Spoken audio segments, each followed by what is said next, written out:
our government is broke. As a result, they're going to take very desperate and even radical measures that might seem unconstitutional in order to save our financial system. I believe the government could soon enact what I call financial martial law. Most people only know about ordinary martial law, which usually happens after a natural disaster or some kind of riot. And as most people know, when martial law goes into effect, all the conventional rules of liberty go out the window. Well, financial martial law is a bit different, but it's a heck of a lot scarier. They can literally come in and force you to invest in certain things, because if nobody wants government bonds anymore, and that's going to come, they'll say, well, if you have a retirement fund, you will buy government bonds. Martial law means force. When financial martial law goes into effect, all the financial rules you know about will go out the window.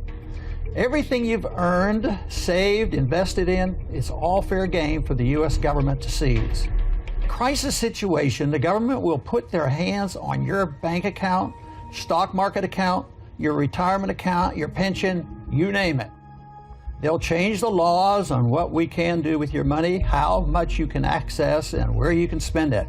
They might even change the money itself. The people will eventually have to wake up and find out what's going on. American history has shown us many times that when the government needs to save itself, it won't hesitate to steal your money. If you don't think this can happen right here in America, wake up. I worked in Washington for over 30 years, Jared. Believe me, I know what these people are capable of, and I know how they think.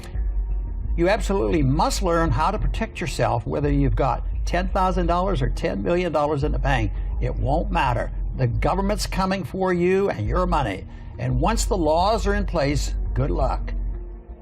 This is all a consequence of what the Fed has been doing over the past decade, when trillions and trillions of artificial new dollars made their way into the economy. Well, it's important for people to understand this, because this is a much bigger deal than the mortgage crisis we saw in 2008. When the currency collapses, nearly everything else will collapse with it. Stocks, bonds, commodities, you name it. The U.S. dollar will ultimately lose its status as the world's reserve currency, and people will reject the dollar for almost any alternative. When you destroy a currency, you destroy the entire economy. We'll see a total breakdown of the stock market. Imagine 2008, Black Monday, and the crash of '29, all happening in a single morning. But what really worries me isn't necessarily a stock market crash. The real killer will be the effect of all this on our society. People won't have any clue what to do when there's a line around the block just to access an ATM, or when banks start shutting down. They won't have any idea what to do when stores stop accepting dollars as payments, or when no one's willing to make a loan anymore.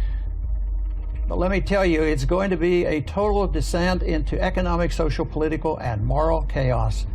The evidence is all around us, and yet the average American is still totally unprepared right now. The government's not going to save you or anyone else. The government couldn't help even if they wanted to. Look at Flint, Michigan recently, the town whose water got poisoned. They brought in filtered water for the government, but nothing to help ordinary citizens. They even shut off people's sewer systems as they refused to pay for poisoned water. If you look at history, you'll see that many people will be completely blindsided and lose the bulk of their savings in a matter of weeks. Again, for most people, the only warning you're going to get is me sitting here right now talking to you. You won't hear about this on the news until it's already happened.